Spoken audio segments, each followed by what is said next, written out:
हैदराबाद का बहुत एक सेंट्रल लोकेलिटी है नामपल्ली, और ये बहुत ही बिजी एक एरिया है। उस नामपल्ली मार्केट के पास एक बड़ा सा घर था, जिसके अंदर आज पुलिस ने मानव कंकाल के अवशेष पाए। पुलिस की नज़र इस घर पर इसलिए गई क्योंकि फेसबुक में एक वीडियो वायरल हुआ था।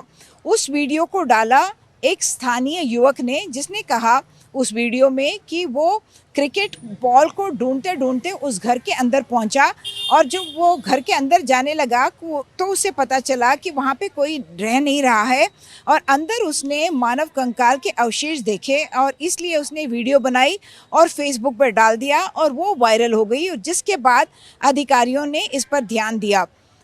उस इलाके के एसीपी जो किशन कुमार हैं, उनसे मेरी बात हुई और उन्होंने कहा कि इस कंकाल के जो सैंपल्स हैं उसको निकालकर उन्होंने अब फॉरेंसिक लेबोरेटरी भेजा है, ये पता करने के लिए कि क्या ये एक मेल या फीमेल की बॉडी रही होगी या किस तरह से इसकी मौत हुई है।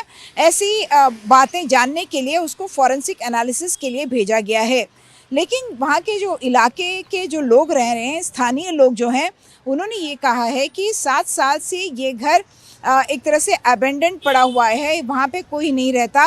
और पुलिस का कहना है कि मुनीर खान के एक आदमी थे जिनके 10 बच्चे थे, और उनमें से चौथा जो आदमी था वो इस घर में रह रहा था। वो करीब 50 साल का होगा, और बिज़नेस में उसकी शायद लॉसेस बहुत हो गई थी, जिसकी वजह से वो दिमागी तौर पर संतुलन थोड़ा खो बैठे थे। और पुलिस को लग रहा है कि नेचुरल रीजंस की वजह से उनकी मौत हुई होगी, लेकिन कोई नहीं देखने आया कि उनके भाई की या उनके बंधु की क्या हालत है, और शायद इसीलिए इस घर के अंदर उसका शव पड़ा रहा और वो अब कंकाल के रूप में बदल गया है।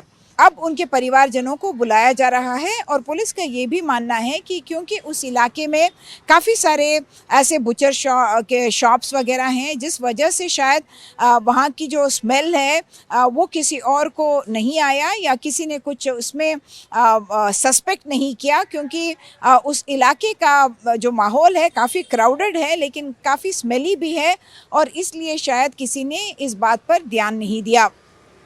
हैदराबाद से कैमरा पर्सन नागराजू के साथ उमा सुधीर, एनडीटीवी इंडिया के लिए।